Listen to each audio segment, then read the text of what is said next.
A new poll proving that something as simple as a single word could influence what you think about the most serious political issues we face today. This is a real serious question. For example, 46% of Americans say they'd support stricter gun control laws, but when the word control is removed, that number jumps to 52%. So which words could be impacting your preferences without you even knowing it and could be shaping how political debates play out? Let's ask someone who knows better than anyone. Lee Carter, a pollster with Ms. Lansky and Partners. So we'll go through some examples, but words matter in this case. They sure do. In everything that we do, we say it's not what you say that matters, it's what people hear. And so we have to be really, really careful on how we read the polls.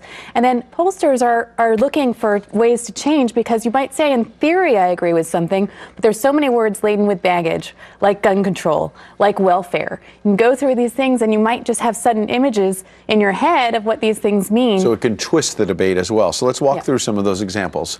Different code words, as you say. For example, 68% of people feel like we spend too little on assistance to the poor, but when you ask them about welfare, 42% of people feel we spend too little on welfare.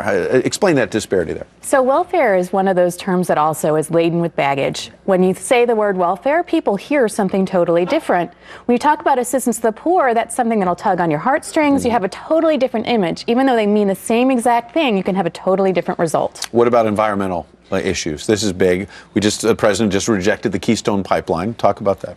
Well, if you talk about relaxing environmental standards, for example, those are a real big buzzword, and I'm looking here now. 40% of folks would support relaxing environmental standards, but 67% would say that we should relax government regulations. Right. Same thing. Change the word from environmental to government, and you have a totally different outcome. Now, what about an example of positive versus negative framing of these questions? For example, 51% of folks would vote to personalize Social Security.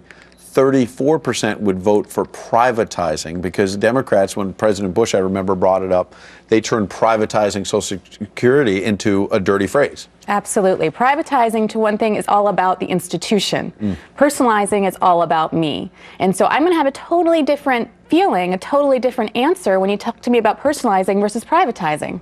Well, and the last one, we don't have a picture of it, but I just wanted to kind of go through, as I've been out on the campaign trail with Hillary Clinton, as you know, and she likes to talk about not gun control, but she wants more gun safety measures. Who's against safety, right? Yeah, absolutely. If you think about all of the stories she's talking about, she talks about children who are using guns, and that way you go, of course I want gun safety, but gun control, people will have a totally different thing, because gun control images into, do I have a right to bear arms? Right, and it's in the Constitution. Absolutely. Great to see you. Good to see you. Thank you, Lee Carter.